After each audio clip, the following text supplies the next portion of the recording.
الحمد للہ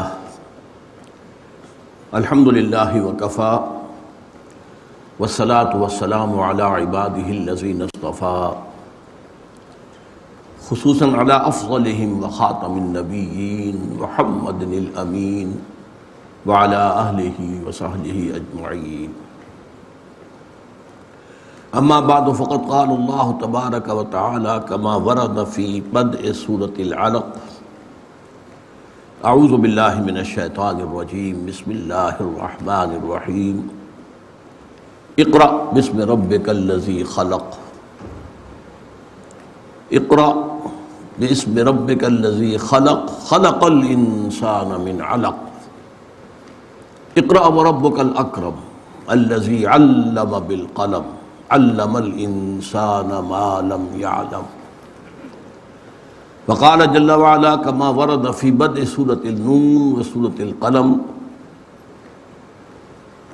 نون والقلم وما يسطرون ما أنت بنعمة ربك بمجنون وإن لك لأجرا غير ممنون وإنك لعلى خلق عظيم وقال عز وجل كما ورد في سورة الفاطر انما یخشی اللہ من عباده العلماء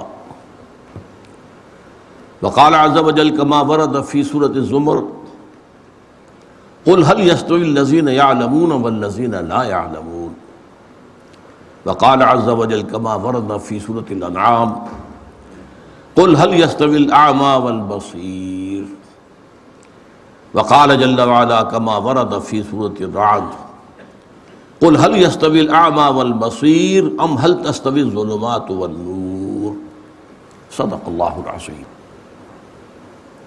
رب اشرح لي صدري ويسر لي أمري واحلل عقدة من لساني يفقهوا قولي اللهم ربنا ألهمنا رشدنا واعصمنا من شرور أنفسنا اللهم أرنا الحق حقا وارزقنا اتباعه وأرنا الباطل باطلا وارزقنا اجتنابه اللهم ارحمنا بالقرآن العظيم واجعله لنا إماما ونورا وهدى ورحمة اللهم ذكرنا منه ما نسينا وعلمنا منه ما جهلنا وارزقنا تلاوته آناء الليل وآناء النهار واجعله لنا حجة يا رب العالمين آمين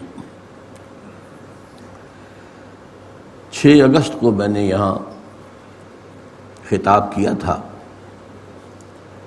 اور بعض حضرات کو یاد بھی ہوگا کہ عنوان تھا پوری نوع انسانی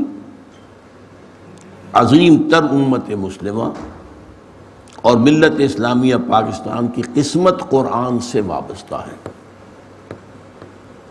میری آج کی گفتگو اصل میں اسی کا تکملہ یا تتمہ ہے۔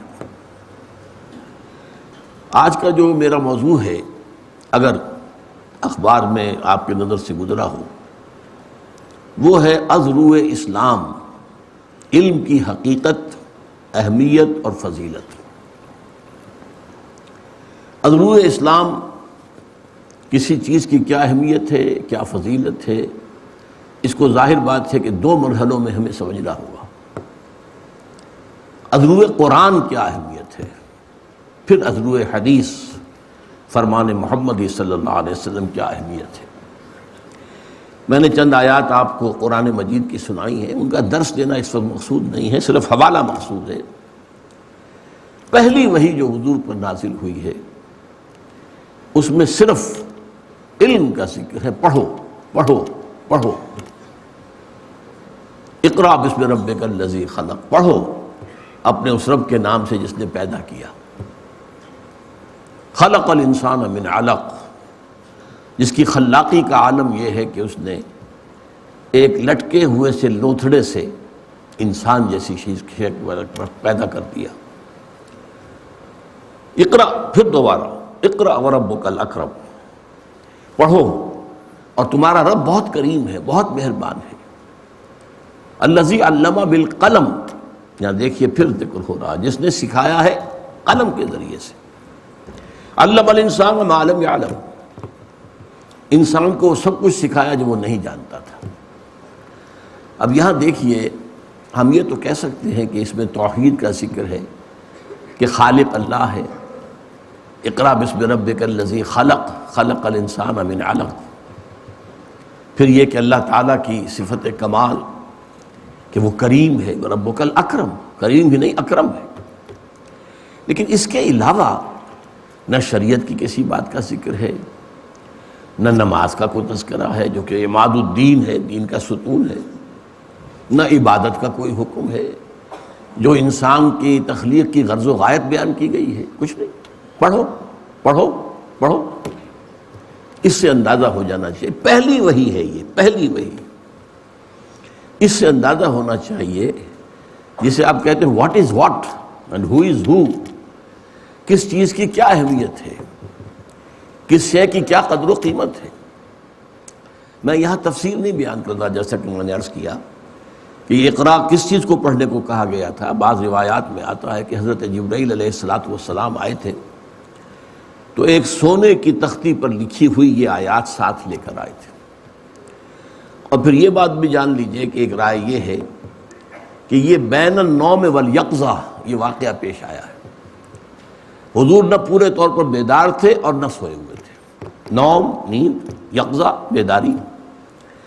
تو بیداری اور خواب کی حیثیت کے درمیانی ایک حیثیت تھی جس میں کہ آپ جبرائیل آئے، انہوں نے کہا پڑھیے. آپ نے کہا مانا بقاری، میں تو پڑھا ہوا نہیں ہوں.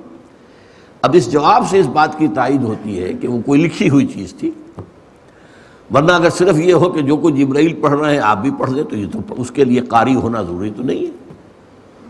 ہمارے ہاں ایک روایت تھی، اب ہم نے ترک کر دی ہے کیونکہ اس کی کوئی اصل نہیں ہے، کہ بچہ یا بچی 4 سال 4 مہینے 4 دن کا جب بھی بچہ ہوا، بچی ہوئی، تو تقریب بسم اللہ ہوتی تھی. اسے نہلا دھلا کے اچھے کپڑے پہنا کے اعزاء قارب کو مدعو کر کے ایک گویا کہ تقریب منعقد کی جاتی تھی. پھر وہ بڑی سفید سی چاندنی پر وہاں پر بچہ بٹھایا جاتا تھا. پھر کوئی قاری صاحب آتے تھے، سامنے قرآن مجید کھلا ہوا ہے اور یہی سورہ علق کی آیات یہ پڑھتے جاتے تھے، انگلی پھیرتے جاتے تھے ساتھ ساتھ بچے کی انگلی، اور بچہ بھی دہرا رہا ہے. تو یہ ایک بسم اللہ ہوتی تھی، گویا کہ اس کا ذکر بعد میں بھی آئے گا تقریب بسم اللہ کا. تو ظاہر بات ہے کہ بچہ جو ہے اسے کچھ سمجھ میں نہیں آ رہا کہ میں کیا پڑھ رہا ہوں، لیکن پڑھ تو سکتا ہے نا. جب استاد نے کہا اقرا، وہ بھی کر سکتا ہے اقرا. لہذا اس سے معلوم ہوتا ہے کہ واقعتاً کوئی لکھی ہوئی چیز تھی کہ جس کو پڑھنے سے آپ نے معذوری کا اظہار کیا. ما انا بقاری، میں پڑھا ہوا نہیں. لیکن بہرحال اس وقت جیسا کہ میں نے عرض کیا یہ چیز جو ہے میرے موضوع میں داخل نہیں ہے. اس میں جو حوالہ دینا ہے کہ اس پہلی وحی میں سارا زور پڑھنے پر ہے، علم پر ہے، اور پھر خاص طور پر علم بالقلم. اس میں بڑے جو ہیں وہ تفسیری اشکالات ہیں کہ قلم سے مراد یہاں کیا ہے. یہ عام قلم جس سے ہم لکھتے ہیں، یا یہ کہ حضور کے لیے قلم جو ہے وہ فرشتہ جو ہے جو ایک قلم کی جگہ پر فرشتہ ہے جس جگہ پڑھایا ہے. یہ روایات بھی آتی ہیں کہ 3 سال تک حضرت اسرافیل آپ کے ساتھ رہے ہیں ہمہ وقت اور آپ کو تعلیم دیتے رہے. واللہ عالم. میں پھر عرض کر رہا ہوں کہ اس وقت نہ تفسیر مقصود ہے، نہ ان روایات کے بارے میں کوئی گفتگو کرنا چاہتا ہوں کہ ان میں کیا اہمیت ہے، کیا ان کے اندر کس قدر پختگی ہے. بہرحال اصل حوالہ کیا ہے؟ پہلی وحی اور ذکر پڑھنے کا، علم حاصل کرنے کا. علم الانسان ما لم یعلم، انسان کو سکھایا جو کچھ کہ اسے معلوم نہیں تھا. اکثر و بیشتر حضرات کے نزدیک اور میرے نزدیک پورے جزم کے ساتھ کہہ رہا ہوں کہ دوسری وحی جو ہے وہ سورہ نون یا سورہ قلم کی ابتدائی آیات ہے. وہاں پھر دیکھیے نون والقلم وما یسطرون. اب یہ نون کا لفظ جو آیا ہے عربی زبان میں ویسے تو نون مچھلی کو بھی کہتے ہیں، نون دوات کو بھی کہتے ہیں. آپ نے دیکھا ہوگا کہ کہیں تصویر بنائی جاتی ہے تو مچھلی کی تصویر یوں ہوتی ہے اور اس کی ایک طرف نقطہ لگا دیتے ہیں، وہ آنکھ نظر آ رہی ہے اس کی.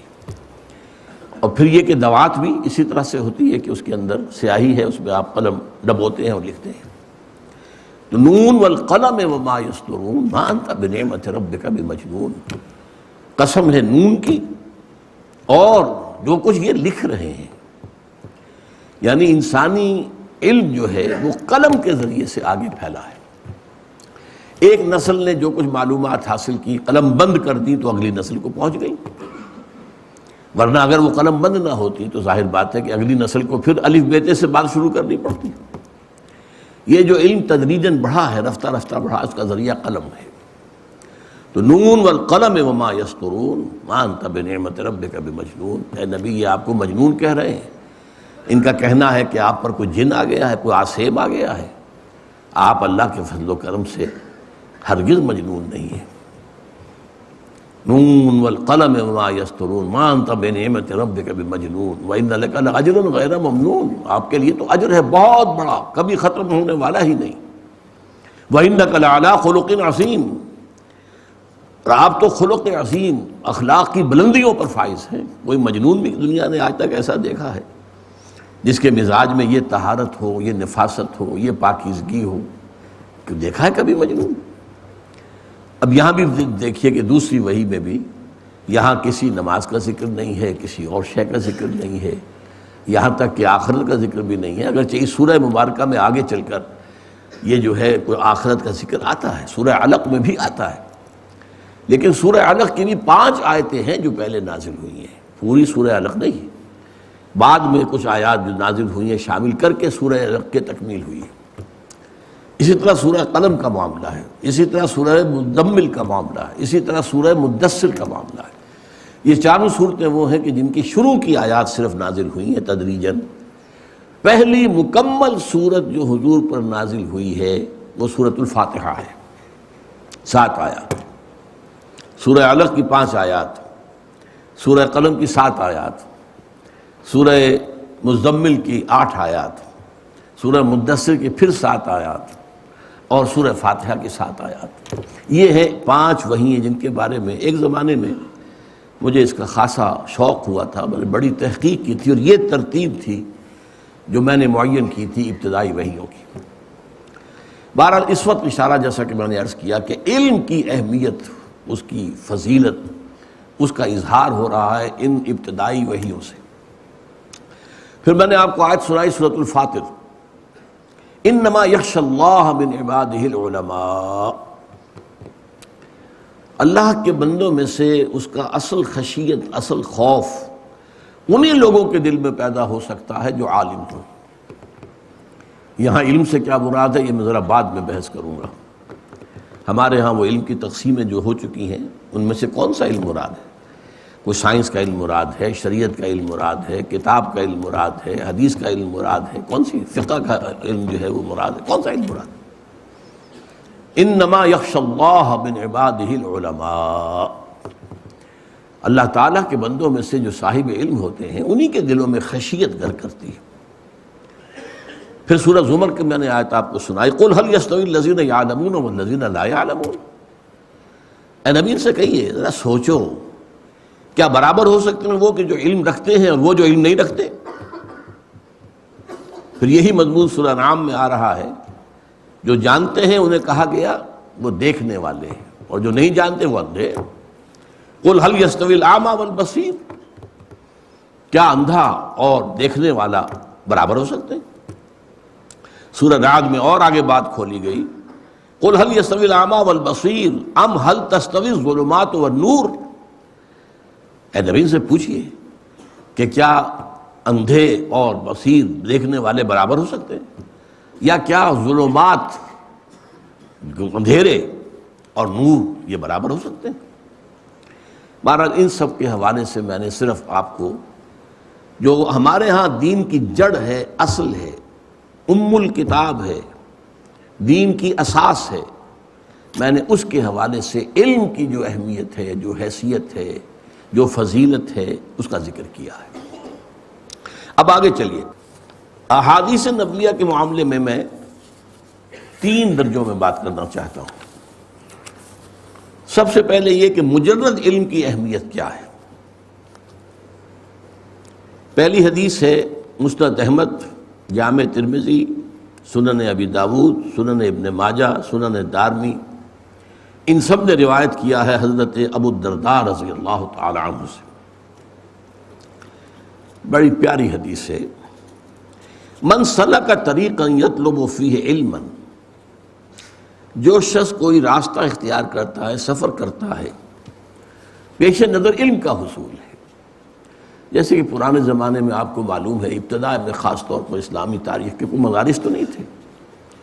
معلوم ہوتا فلاں شہر میں ایک صحابی ہیں، وہ احادیث جو ہے بیان کرتے ہیں. اب آدمی سفر کر رہا ہے، دور دراز سے جا رہا ہے صرف حدیث سننے کے لیے کہ براہ راست راوی جو ہے اس سے سنو. یہ نہیں کہ راوی نے اس نے سنا، اس نے سنا، نہیں، سفر کر رہا ہے. ایسا بھی آیا ہے کہ طویل سفر طے کر کے پہنچے ہیں، ان کے دروازے پر پہنچے ہیں، سلام علیک ہوئی ہے. اس کے بعد انہوں نے پوچھا، میں نے سنا آپ ایک حدیث بیان کرتے ہیں. ہاں یہ حدیث ہے. فوراً وہیں سے واپس ٹھہرے نہیں. مقصد ہی صرف یہ تھا کہ وہ حدیث جو ہے ان سے سن. تو فرمایا من سلک طریقا یطلب فیہ علما سلک اللہ بہ طریقا من طرق الجنہ. اللہ تعالیٰ اس کے ذریعے سے اس کے لیے جنت کا ایک راستہ جو ہے آسان کر دیتا ہے. وَإِنَّ الْمَلَائِكَةَ تَضَعُ أَجْنِحَتَهَا رِضًا لِطَالِبِ الْعِلْمِ.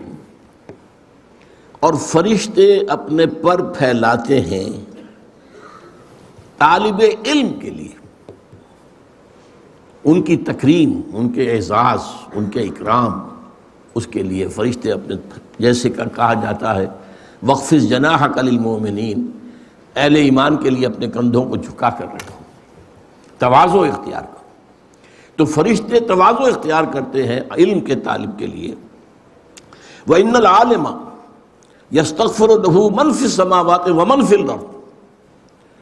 اور جو بھی عالم اس کے لیے استغفار کرتے ہیں، وہ سب جو آسمانوں میں ہیں اور جو زمین میں ہیں.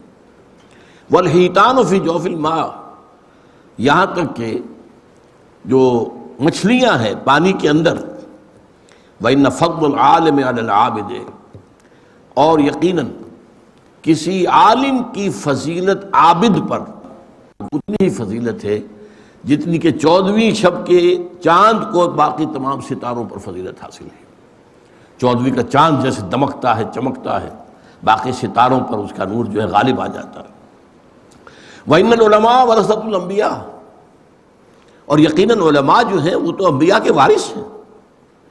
وَإِنَّ الْأَنْبِيَاءَ لَمْ يُوَرِّثُوا دِينَارًا وَلَا دِرْهَمًا، اور نبیوں نے کبھی دینار اور درہم کی وراثت نہیں چھوڑی.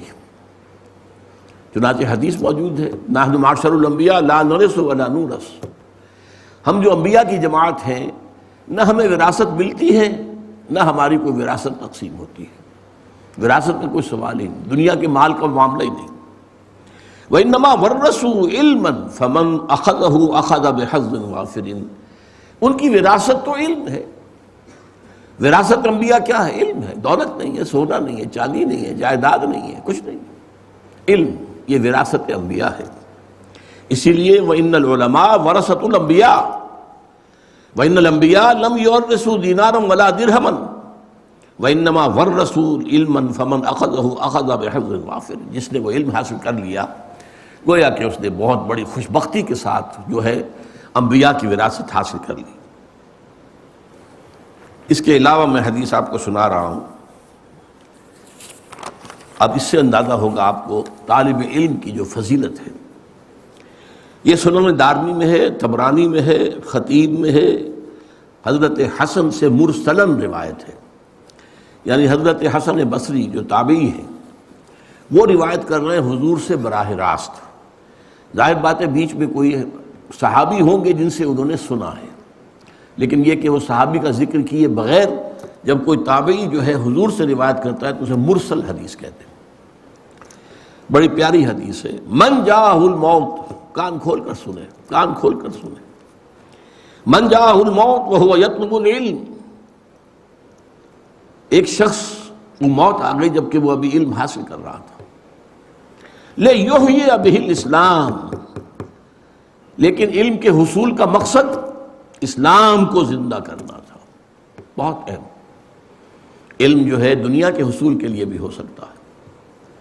علم را بر تن زنی مارے بہت، علم را بر قلب دل زنی یارے بہت.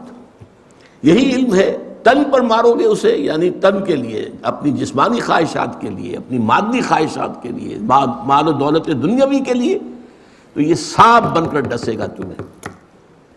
ہاں اسی علم کا محل اور مقام اگر قلب ہو جائے تو یہ تمہارا یار ہے، ساتھی ہے، دوست ہے، قبر میں بھی ہوگا، ساتھ ہوگا، ہر منزل پر تمہارا ساتھ دے گا۔ فرمایا من جاءہ الموت وہو یطلب العلم لیحیی بہ الاسلام، مقصد ہو اسلام کو زندہ کرنا۔ آج کے اعتبار سے غور کیجئے، اسلام اگرچہ مرنے والی شے نہیں ہے، لیکن آج مسلمان کی نسبت اسلام سے بڑھ چکی ہے، ختم ہو چکی۔ نام کے مسلمان ہیں، 1.5 ارب مسلمان ہیں، وہ اسلام کہاں ہے؟ اسلام تو کہیں نہیں۔ وہ نظام کہاں ہے؟ نظام کہیں نہیں ہے۔ وہ عزت کہاں ہے جس کا کہ اللہ نے وعدہ کیا تھا وَلَا تَهِنُوا وَلَا تَحْزَنُوا وَأَنْتُمُ الْأَعْلَوْنَ إِن كُنتُم مُؤْمِنِينَ۔ بالکل رنج اور غم کو اپنے پاس نہ آنے دو، ہمارا وعدہ ہے تم ہی سب سے اونچے رہو گے، سربلند رہو گے اگر تم مومن ہوئے۔ کہاں ہے ایمان؟ ہم تو ذلیل ہیں، خار ہیں، رسوا ہیں۔ لِيُحْيِيَ بِهِ الْإِسْلَامَ فَبَيْنَهُ وَبَيْنَ النَّبِيِّينَ دَرَجَةٌ وَاحِدَةٌ فِي الْجَنَّةِ۔ اب وہ شخص ہے جو دین کا علم حاصل کر رہا ہے، پھر نوٹ کیجئے اسلام کو زندہ کرنے کے لیے، اسلام کو ایک نظام حیات کی حیثیت سے دنیا میں دوبارہ تازہ کرنے، قائم کرنے کے لیے، اور اسے موت آ گئی۔ فرمایا تو اس کے اور نبیوں کے درمیان صرف 1 درجے کا فرق رہ جائے گا جنت میں۔ نبیوں کے، صدیقین نہیں، شہداء نہیں، ان سے اوپر۔ فَبَيْنَهُ وَبَيْنَ النَّبِيِّينَ دَرَجَةٌ وَاحِدَةٌ فِي الْجَنَّةِ، تو اس کے اور نبیوں کے درمیان جنت میں صرف 1 درجے کا فرق۔ اس کو نوٹ کیجئے، یاد کیجئے، حرز جان بنائیے۔ ہماری ویلیوز بدل جانی چاہیے، ہماری اقدار بدل جانی چاہیے، ہمارے مقاصد بدل جانے چاہیے۔ اب چونکہ یہ حدیث آ گئی ہے تو اس کا کنورس جو ہے وہ بھی آپ کو سنا دیتا ہوں۔ یہ جامع ترمذی میں حضرت کعب بن مالک سے رضی اللہ تعالی عنہ، من طلب العلم لیجاری بہ العلماء ولیماری بہ السفہاء اور یصرف بہ وجوہ الناس الیہ ادخلہ اللہ نار۔ جس شخص نے علم حاصل کیا، آپ 3 باتیں نوٹ کیجئے، تاکہ علماء کی نشستوں میں بیٹھ سکے، گفتگو کر سکے علماء کی طرح، معلوم ہو کہ یہ بھی صاحب علم ہے۔ ظاہر بات ہے کہ علماء کی محفل میں تو آپ بار نہیں پا سکتے جب تک کہ ان کی اصطلاحات میں گفتگو نہ کر سکیں، ان کے انداز جو ہے وہ آپ بھی اختیار نہ کر سکیں۔ تو من طلب العلم لیجاری بہ العلماء، علماء کا پڑوس، علماء کا قرب حاصل کرنے کے لیے علم حاصل کرے۔ ولیماری بہ السفہاء، یا جو نادان ہیں، ناسمجھ ہیں، بے علم ہیں، ان پر روب گانٹنے کے لیے، اپنے علم کے دھونس جمانے کے لیے۔ اور یصرف بہ وجوہ الناس الیہ، یا یہ کہ لوگوں کی توجہات کو اپنی طرف منعطف کرنے کے لیے، میرے گرویدہ ہو جائیں، میرے معتقد ہو جائیں، میری تعریف بیان کرتے رہیں۔ اگر ان تینوں میں سے کوئی بھی ایک مقصد ہے علم کے حصول کا، ادخلہ اللہ النار، اللہ اسے جہنم میں داخل کر کے رہے۔ یہ 3 حدیثیں میں نے آپ کو سنائی ہیں، مجرد علم کی اہمیت۔ اب میں 2 حدیثیں آپ کو سنا رہا ہوں جس میں ایک تقابل کیا گیا ہے۔ ہمارے ہاں عام جو مذہبی ذہن ہوتا ہے لوگوں کا، وہ کیا ہے، نیکی کا جذبہ بڑھا تو نوافل اور ادا کرنے شروع کر دیے، نوافل پر نوافل ہو رہے ہیں۔ اب جیسے کہ معلوم ہوتا ہے جب عمرے پر ہم جائیں تو عمروں کا جو ہے ہوکا پڑا ہوا لوگوں کو، ایک عمرہ ہو گیا، پھر جا رہے ہیں بھاگے ہوئے، تنعیم جا رہے ہیں، پھر احرام باندھا ہے، پھر عمرہ ہو رہا ہے، حالانکہ قطعاً ثابت نہیں، سوائے حضرت عائشہ رضی اللہ تعالی عنہا ام المومنین کہ وہ اپنے ایک نسوانی عذر کی وجہ سے بعض ارکان ادا نہیں کر سکی تھی، تو ان کے لیے حضور نے پھر بھیج دیا، جاؤ تنعیم سے، وہاں چونکہ جب فارغ ہو گئی وہ اپنی اس نسوانی جو بھی کیفیت تھی اس سے، تو پھر انہوں نے عمرہ کیا، ورنہ حضور نے حج کے بعد کوئی عمرہ نہیں کیا۔ بلکہ میں تو حیران ہوتا ہوں کہ حضور نے فتح مکہ کے بعد شاید ہی کوئی عمرہ کیا، حالانکہ اب تو آپ بادشاہ تھے۔ کہاں وہ معاملہ تھا، سن 6 میں عمرہ کرنے کے لیے گئے تھے اور احرام کھول دینا پڑا تھا اور واپس آنا پڑا تھا، پھر سن 7 میں عمرہ ہوا، اس کے بعد سن 8 میں مکہ فتح کر لیا، کوئی عمرہ ثابت نہیں۔ سن 9 میں آپ بادشاہ ہیں عرب کے، کوئی عمرہ نہیں۔ سن 10 میں آپ نے کیا۔ تو اس اعتبار سے ہماری ویلیوز بدل گئی ہیں، نیکی کا جذبہ پیدا ہوا، بس یہ کر دو۔ بچوں کو نازلہ قرآن پڑھانے کے لیے کوئی مدرسہ کھول دو، قاری صاحب کو لا کے بٹھا دو، پڑھانے، نیکی کا جذبہ ہے، نیکی کا کام۔ تو عبادات کا خاص طور پر جو ہے عبادات کے اندر اضافہ اضافہ اضافہ، یہ ہے ہمارا عام تصور نیکی۔ اس کے برعکس حدیث کیا فرما رہی ہے؟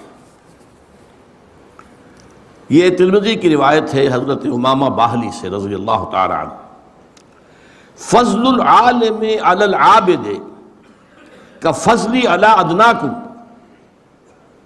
ایک صاحب علم انسان کی فضیلت کسی عبادت گزار پر اتنی ہی ہے جتنی میری فضیلت ہے تم میں سے کسی کم انسان پر۔ ادناکم صحابہ میں سب سے کم، اور حضور صلی اللہ علیہ وسلم کیا نسبت ہوگی؟ فضل العالم علی العابد کفضلی علی ادناکم وَإِنَّ اللَّهَ وَمَلَائِكَتَهُ وَأَهْلُ السَّمَاوَاتِ وَالْأَرْضِ، اور یقینا اللہ بھی اور اس کے فرشتے بھی اور آسمانوں والے بھی اور زمین والے بھی، حتی النملۃ فی جوہرہا، یہاں تک کہ چیونٹی جو اپنے بل میں ہے، وحتی الحوت، یہاں تک کہ مچھلی، لَيُصَلُّونَ عَلَى مُعَلِّمِ النَّاسِ الْخَيْرِ، وہ درود بھیجتے رہتے ہیں، دعائیں کرتے رہتے ہیں اس شخص کے حق میں جو لوگوں کو خیر کی تعلیم دے۔ یہاں لفظ خیر بہت نوٹ کرنے کے قابل ہے، یہ میں بعد میں ذرا اور تفصیل سے عرض کروں گا۔ خیر، بھلائی، نیکی، اس خیر کی تعلیم دینا۔ اسی طرح ایک اور حدیث ہے،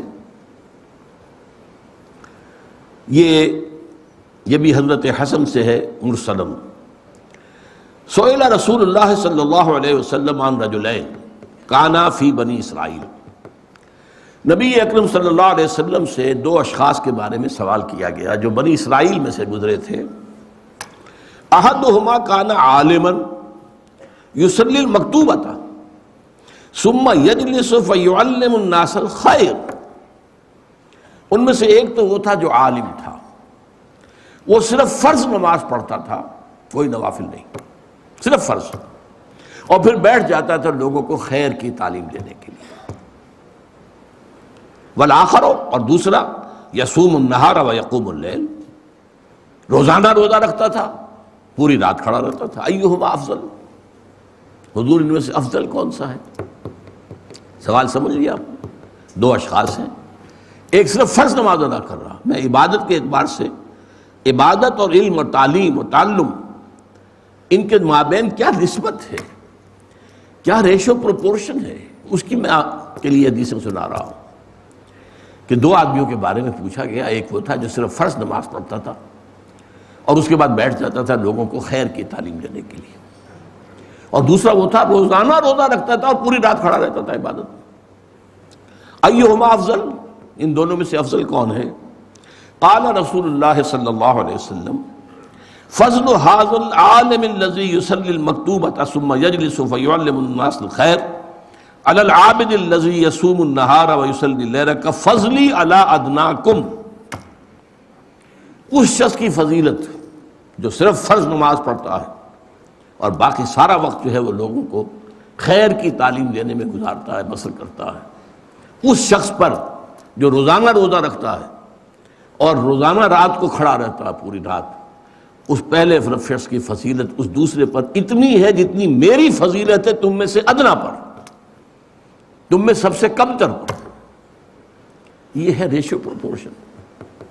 ہمارے ذہنوں سے چیزیں نکل گئی ہیں، اہمیت ہی نہیں ہے، خرچ کیا جا رہا ہے، حج کیے جا رہے ہیں، عمرے کیے جا رہے ہیں، لیکن یہ کہ دین کا علم آس پاس بھی نہیں، نہ خود نہ اپنی اولاد کو سوچا بھی نہیں، غور و فکر ہی نہیں کیے، اور علم حاصل بھی کیا ہے تو ٹیکنالوجی کا علم حاصل کیا، صرف نیچرل سائنسز کا علم حاصل کیا ہے، ٹیکنالوجی کا علم حاصل کیا ہے، جس کا کہ علم دین سے کچھ سرے سے سروکار ہی نہیں۔ اب یہ ایک حدیث اور سن لیجئے،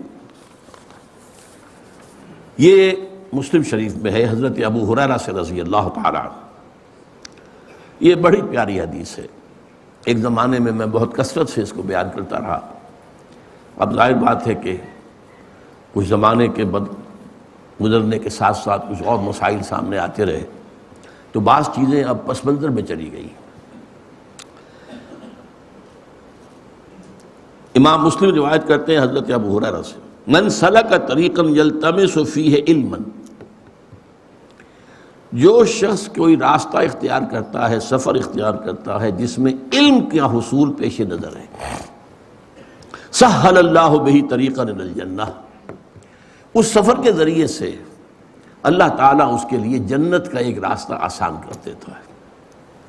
اب دیکھیے حدیث، وَمَجْتَمَعَ قَوْمٌ فِي بَيْتٍ مِّن بُيُوتِ اللَّهِ، اور نہیں جمع ہوتے کوئی لوگ اللہ کے گھروں میں سے کسی گھر میں، یتلون کتاب اللہ ویتدارسونہ بینہم، اللہ کی کتاب پڑھنے اور آپس میں سمجھنے سمجھانے کے لیے، الا نزلت علیہم السکینہ، مگر یہ کہ ان پر سکینت کا نزول ہوتا ہے، تسکین، سکون، وغشیتہم الرحمہ، رحمت خداوندی انہیں ڈھانپ لیتی ہے، وحفتہم الملائکہ، فرشتے ان کے گرد گھیرا ڈال لیتے ہیں، وذکرہم اللہ فی من عندہ، اور اللہ تعالیٰ ان کا ذکر کرتا ہے ملائکہ مقربین، وہ ملائکہ حملۃ العرش جو عرش کو اٹھائے ہوئے ہیں، وہ ملائکہ کے جو عرش کے گرد طواف کر رہے ہوتے ہیں، وَتَرَى الْمَلَائِكَةَ حَافِّينَ مِنْ حَوْلِ الْعَرْشِ يُسَبِّحُونَ بِحَمْدِ رَبِّهِمْ، اللہ ذکر کرتا ہے، دیکھو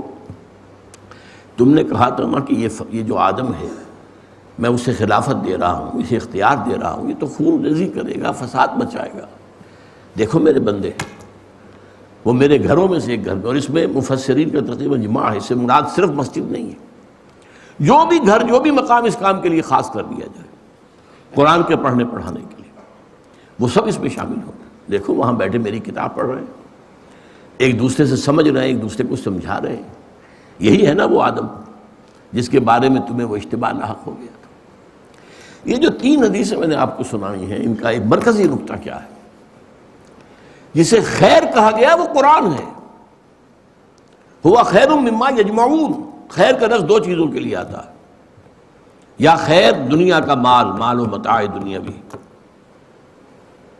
خیر انہ لحب الخیر لشدید، یا خیر اللہ کی کتاب ہے قرآن، ہوا خیر مما یجمعون، یا ایھا الناس قد جاءتکم موعظۃ من ربکم وشفاء لما فی الصدور وہدی ورحمۃ للمؤمنین قل بفضل اللہ وبرحمتہ فبذلک فلیفرحوا ہوا خیر مما یجمعون۔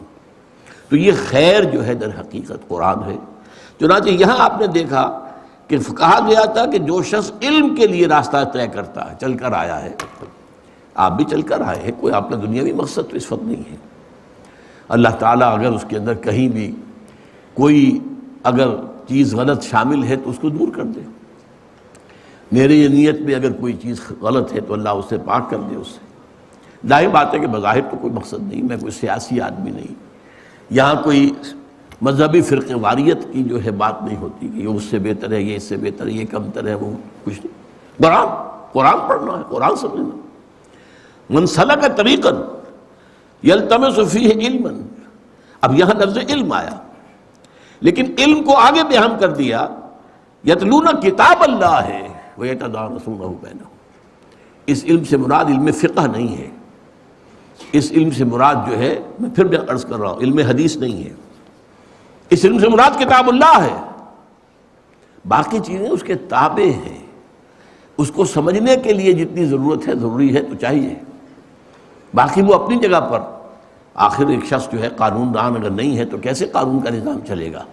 ماہرین قانون چاہیے، فقہا چاہیے، لیکن جس شے کا نام العلم ہے، جس شے کا یہاں تذکرہ ہو رہا ہے وہ قرآن ہے۔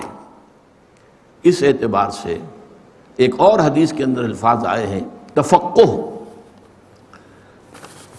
یہ متفق علیہ روایت ہے، یعنی بخاری اور مسلم دونوں میں، اور اس کے راوی ہیں امیر معاویہ رضی اللہ تعالی عنہ۔ حضور نے فرمایا من یرید اللہ بہ خیرا یفقہہ فی الدین وانا قاسم واللہ یعطی۔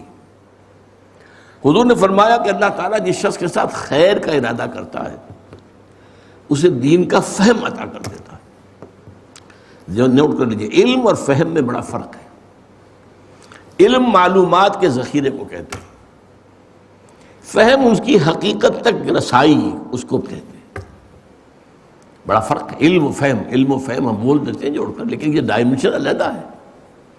ایک شخص بہت بڑا عالم ہے، اس کے پاس معلومات کا ذخیرہ بہت بڑا، عالم ہے، بہت بڑا خزانہ ہے، لیکن اتلا ہے، سطحی ہے۔ ایک وہ ہے کہ جس کے گہرائی ہے، قرآن میں ہو غوطہ زن اے مرد مسلمان۔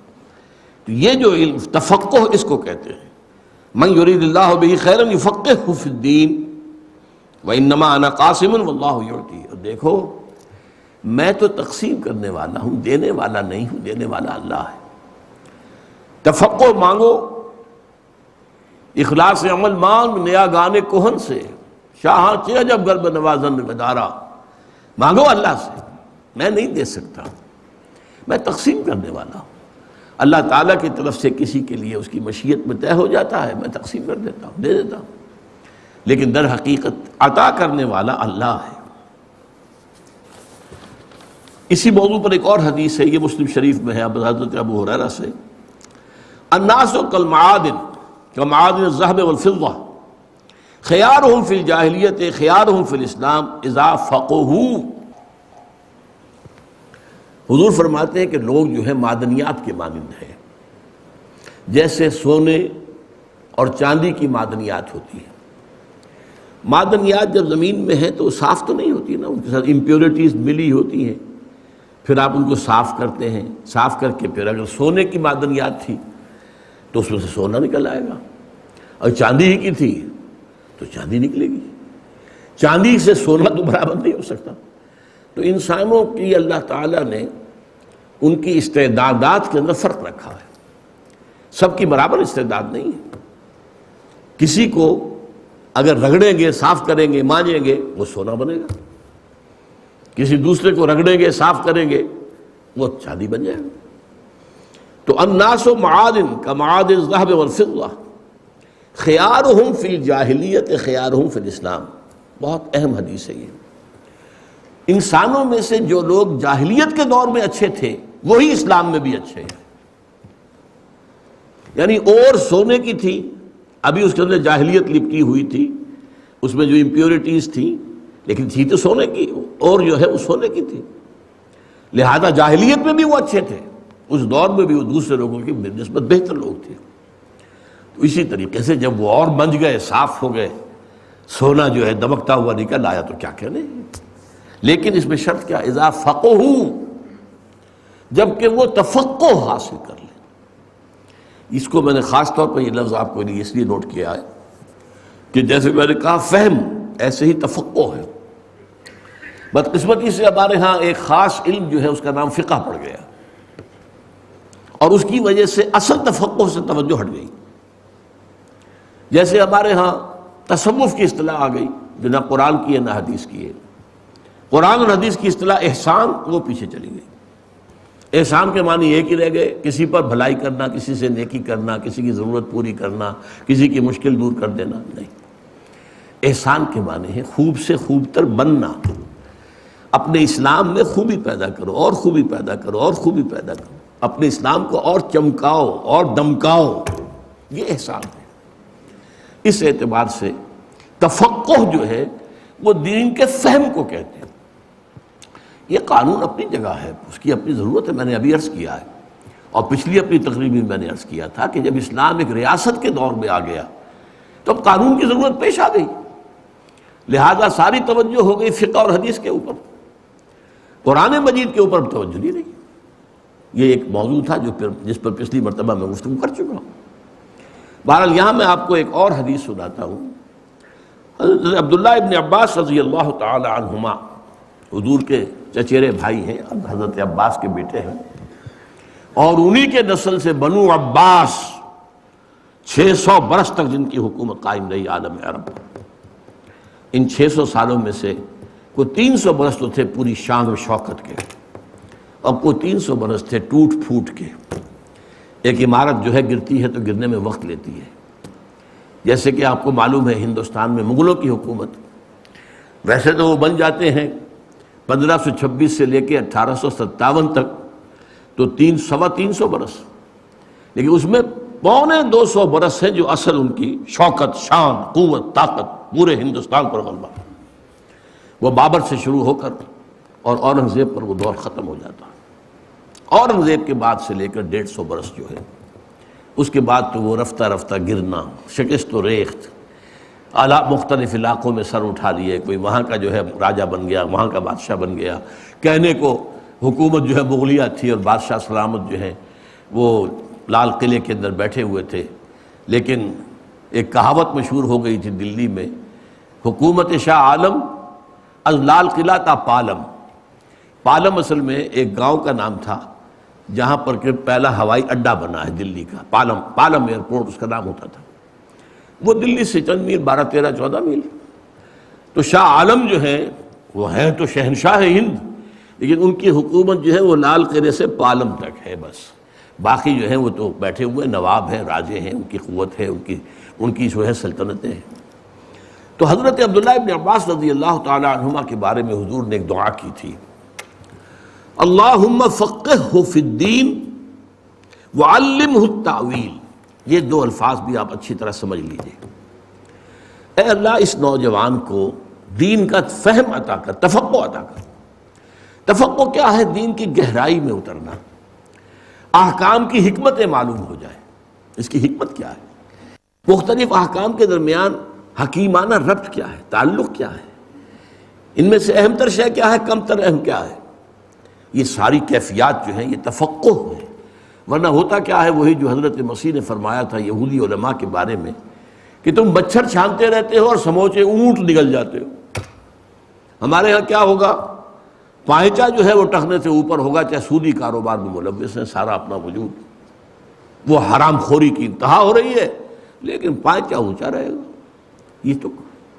یہ مچھر چھان رہے ہیں اور سموچے اونٹ نکل رہے ہیں۔ یہی معاملہ ہو جاتا ہے جب کسی بھی مذہبی طبقے کے اندر زوال آتا ہے، تفقہ نہیں رہتا۔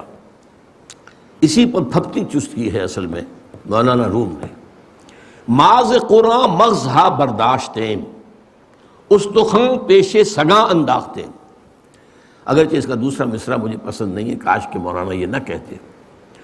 ہمیں معلوم ہے کہ تاریخ اسلام کے دوران یہ دو طبقے جو تھے صاحب علم یا جو بھی لوگ تھے جن کی حیثیت ہوتی تھی دینی اعتبار سے، ایک فقہا، مفتی حضرات، مفتی قاضی، یہ فقہا میں سے ہوتے تھے، ایک صوفیہ جو تزکیہ نفس، اللہ کی محبت، دنیا سے کی محبت کو دل سے نکالنا۔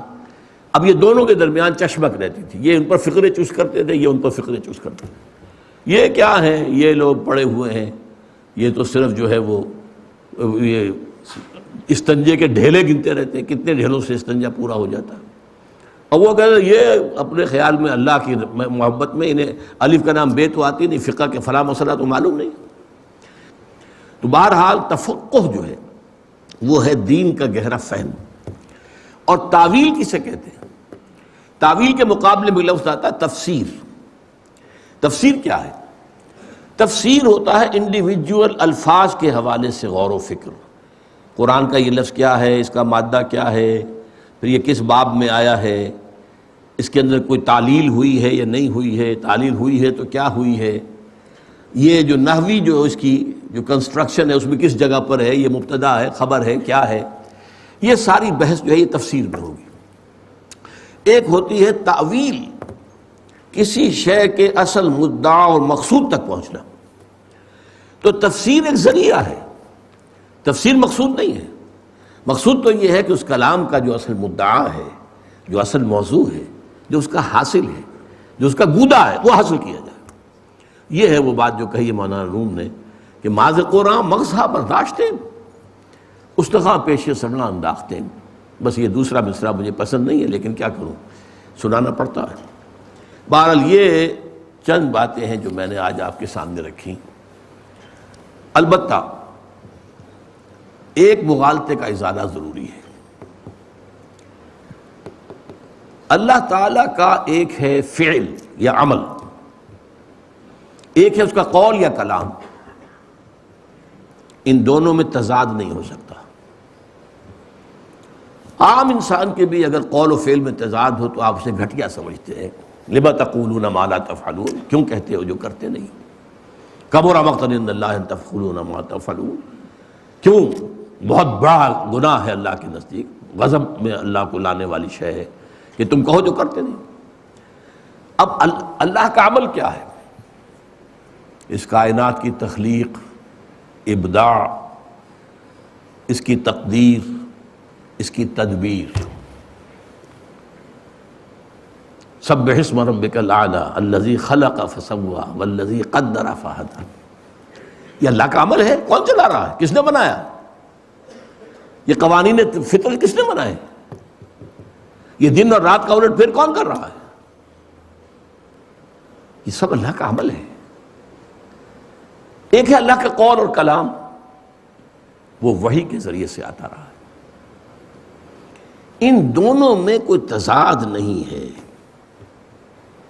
ہمارے ہاں اس وقت ذہن یہ بن چکا ہے، یہ دینی علم، یہ دنیاوی علم، یہ دینی علم، یہ دنیاوی علم، کوئی تقسیم علم میں نہیں ہے۔ یہ بھی علم ہے، وہ بھی علم ہے، اگرچہ حالات کے اعتبار سے اہمیت کے اندر فرق واقع ہو جائے گا، یہ میں بعد میں عرض کروں۔ ایک علم جو ہے یہ اصل میں ایکوائرڈ نالج کہلائے گا، اکتسابی علم، اس کائنات کا علم۔ یہ کائنات کیسے بنی ہے، اس کائنات میں کیا کیا ایلیمنٹس ہیں، وہ کیسے وجود میں آئے ہیں، اس کائنات میں حیات کہاں سے آئی ہے، کب سے آئی ہے، کس طور سے آئی ہے، پھر اس کا میں کوئی ارتقا ہوا تو کیسا ہوا، کس طرح ہوا، یہ مختلف فینومینا آف دی نیچر کیسے چل رہے ہیں، یہ سب اللہ کا عمل ہے، یہ اللہ کا فعل ہے، اللہ کر رہا ہے نا، فاعل کون ہے؟ اللہ ہے۔ اس کا مطالعہ کرنا یہ کوئی غیر اسلامی فعل نہیں ہو سکتا۔ یہ ہمارے دماغوں میں بات بٹھا دی گئی ہے اور غلطی سے، خاص طور پر انگریز کے یہاں آنے کے بعد سے یہ غلطی بڑھتی چلی گئی، بڑھتی چلی گئی، بڑھتی چلی گئی۔ اس کا ایک خاص سبب ہے۔ انگریز کے زمانے میں ایک طرف تو انہوں نے ہمیں فتح کیا، ہم مفتوح تھے، تھکے ہارے تھے، ہمارا مورال بہت ڈاؤن تھا۔ پھر ان کی ایک تہذیب آ گئی، ان کا علم آ گیا، ان کی سائنس آ گئی، اور سائنس بھی جو نیوٹن کے دور کی سائنس تھی۔ یہ جو سیلاب آیا تو علماء کو یہ خیال ہو گیا یہ سیلاب میں مسلمان بہہ جائیں گے،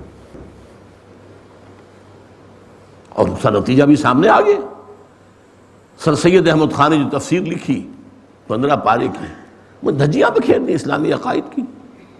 فرشتہ کسی بلا کا نام نہیں ہے، یہ سب فورسز آف دی نیچر ہیں، ان کا نام ہے، کوئی علیحدہ مشخص وجود نہیں ہے، جنات کوئی علیحدہ مخلوق نہیں ہے، یہ صرف استعارتاً کہہ دیا گیا ہے کہ وہ آگ سے بنائے گئے۔ یہ مشتعل مزاج قسم کے لوگ ہوتے ہیں، جیسے ہم کہتے ہیں فلاں شخص جو ہے غصے میں آگ بن گیا، آگ بگولا ہو گیا۔ بھئی وہ آگ بگولا تو نہیں ہو جاتا، غصے کو ہم نے تعبیر کیا وغیرہ وغیرہ۔ سارے جو معجزات ہیں ان کا انکار، اسی لیے ان کو کہا گیا نیچری۔ یہ جو نیچر ہے یہ سب اس کے فینومینا ہے، ان میں کوئی شے جو ہے بریک آف نیچر نہیں ہے۔ معجزہ کہتے ہیں اس کو، خرق عادت، جو نیچرل قوانین ہیں ان کے اندر کہیں توڑ دیتا ہے اللہ اور کوئی خاص شے ظاہر کرتا ہے۔ آگ کی فطرت ہے جلائے، حضرت ابراہیم کو نہیں جلایا، اللہ کا اختیار تھا۔ آگ اللہ کے حکم سے باغی تو نہیں ہو سکتی۔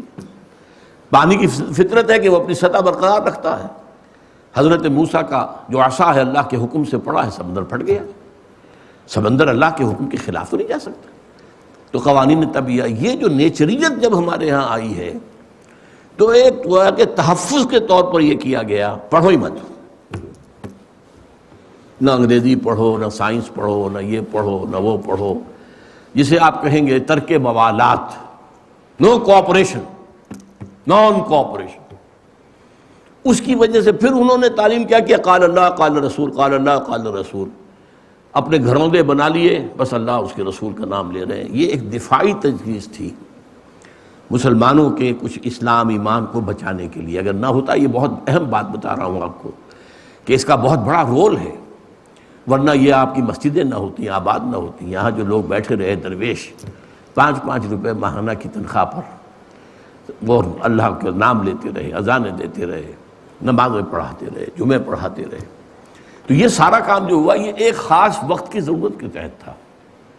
بدقسمتی سے اب ہمارے یہاں روایت یہ ہے کہ جو ہمارے علماء یا ہمارے اسلاف کر جائیں بس وہی ٹھیک ہے، اب اسی کو پکڑ کے رکھنا، دانتوں سے پکڑنا، یہ غلط ہے۔ وہ حالات کا ایک تقاضا تھا جس کے تحت کہ وہ انہوں نے نظام حق اختیار کیا، اب بدلے ہوئے حالات میں اس کے تقاضے کے مطابق کرنا چاہیے۔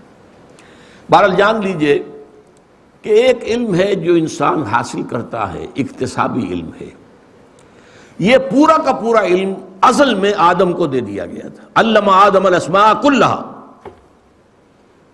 لیکن یہ اصل میں ایک آم کی گٹھلی کے مانند تھا. آپ کو معلوم ہے کہ آم کی گٹھلی میں پورا آم کا درخت کہاں سے آیا؟ یہ آیا تو گٹھلی میں سے. وہ گٹھلی پھٹی تھی تو دو پتیاں نکلی تھیں، وہ دونوں بڑھی ہیں تو آگے جو ہے وہ پھر تنا بنا ہے، سب کچھ جو گٹھلی میں تھا. گٹھلی کے بغیر آم لگا دیں گے آپ چاہے کتنی ہی اس کے لیے مینیور فراہم کر دیں، کتنا ہی کھاد لے آئیں، کتنا ہی لے آئیں، پانی دے دیں، گٹھلی ہی نہیں ہے تو آم کہاں سے آئے گا؟ تو اس کو ایکسفولیشن کہتے ہیں. بعض اوقات ٹیلی ویژن وغیرہ پہ کچھ اچھے مناظر دکھائے جاتے ہیں. ایک جو کلی ہے وہ کھلی ہے، وہ جب کھلتی ہوئی ہے عجیب ایک منظر ہوتا ہے فطرت کا. آدمی دیکھے وہ چیز جو بند تھی وہ کھل کر آ رہی، جو نکھار اس پر آتا ہے، جو اس میں حسن پیدا ہوتا ہے. تو یہ علم جو ہے، علم اسماء جو حضرت آدم کو دے دیا گیا تھا، پھر یہ رفتہ رفتہ رفتہ رفتہ رفتہ رفتہ رفتہ کھلا ہے. اور اس کو انسان نے پھر اکتساب کیا ہے، اس کو حاصل کیا. کیا مراد ہے؟ آنکھوں سے دیکھا، دماغ سے سوچا، اس کے مطابق عمل کیا، کوئی چیز حاصل ہو گئی. کسی شخص نے دیکھا ہوگا، ہمارے 10,000 15,000 سال پہلے کوئی ہمارے بزرگوں میں سے ہوں گے، اس وقت تک ابھی انرجی کی کوئی شکل انسان کو معلوم نہیں تھی، کوئی انرجی. انہوں نے دیکھا کہ چٹان اوپر سے گری، نیچے بھی پتھر تھا، ٹکرائیں آپس میں تو آنکھ کا شعلہ برآمد ہوا. ابھی آنکھ نے دیکھا، دماغ نے کام کیا، یہ کیا ہے، کچھ ہے اس میں.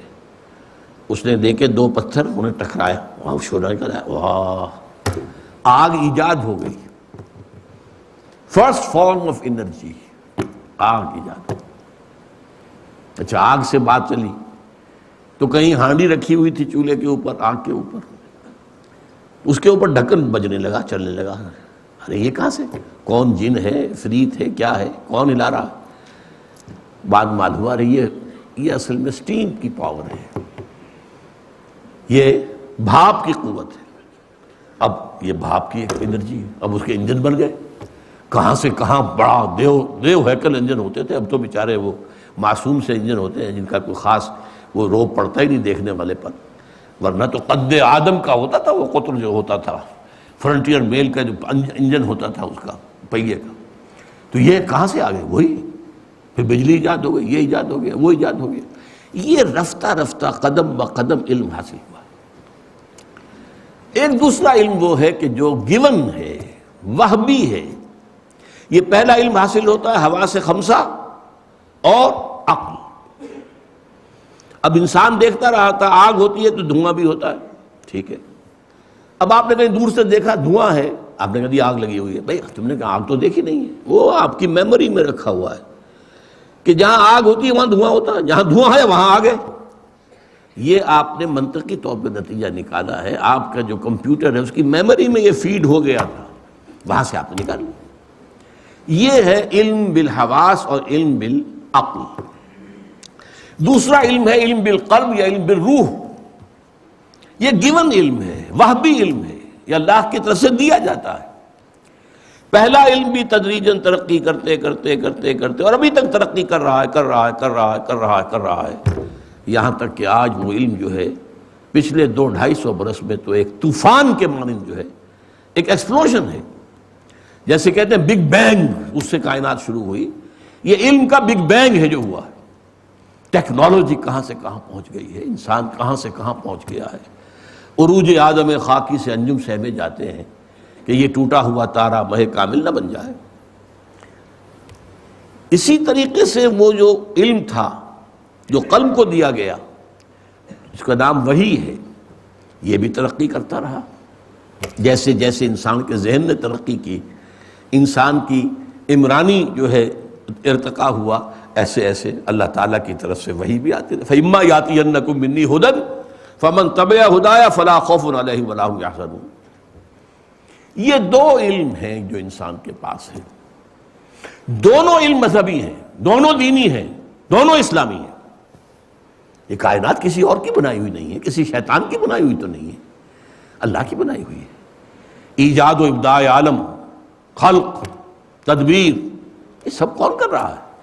یدبر الامر من السماء الى الارض ثم یعرج الیہ فی یوم کان مقدارہ الف سنۃ مما تعدون۔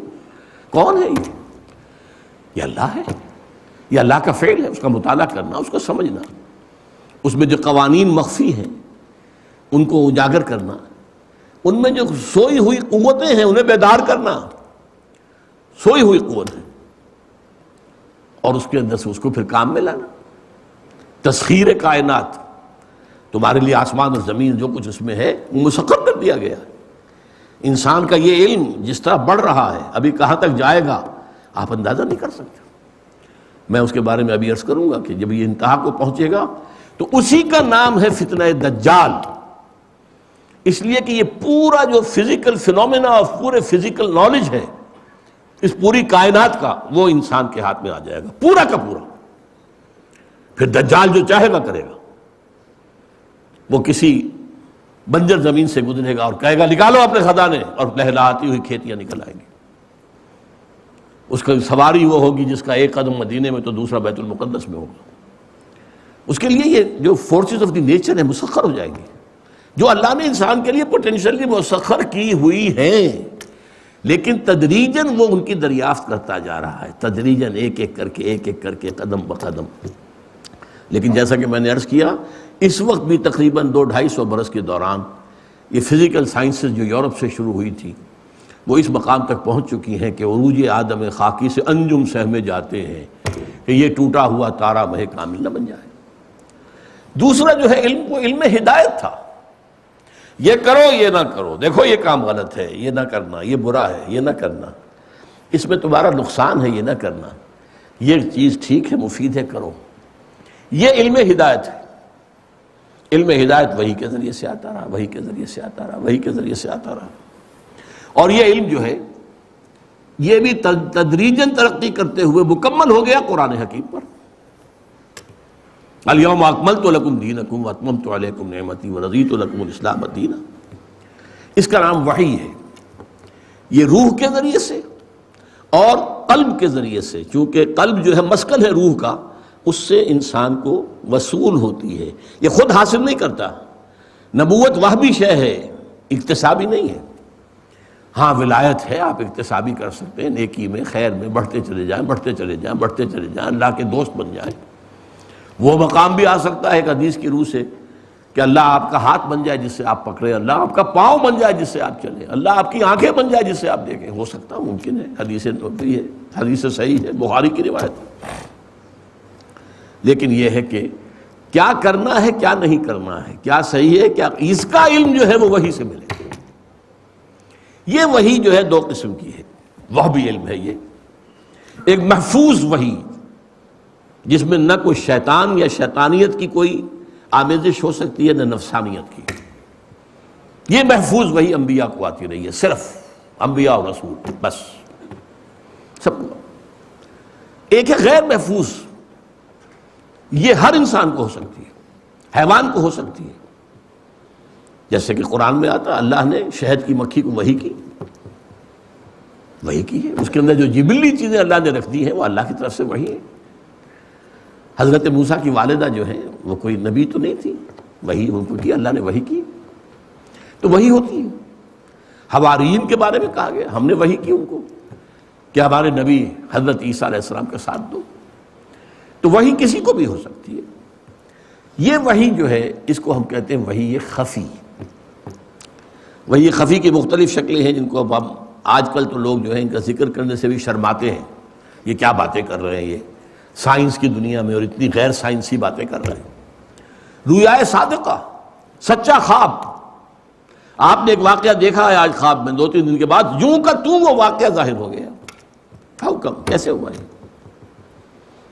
اس کو حدیث میں کہا گیا رویائے صالحہ یا رویائے صادقہ، سچا خواب، اور کہا گیا یہ 60واں حصہ ہے نبوت کا یا 46واں حصہ ہے نبوت کا۔ کشف، آپ بیٹھے یہاں ہیں اور دیکھ رہے ہیں شام کا جو محاذ جنگ ہے، حضرت عمر خطبہ دے رہے ہیں مسجد نبوی میں، اور شام کا محاذ جنگ سامنے آ گیا، دیکھ لیا ہے۔ آج آپ ٹی وی کی مدد سے دیکھ سکتے ہیں، وہاں ٹی وی نہیں تھی، بس اور کیا بات تھی، باقی تو ساری جو ہے فزیکل فورسز تو موجود تھی۔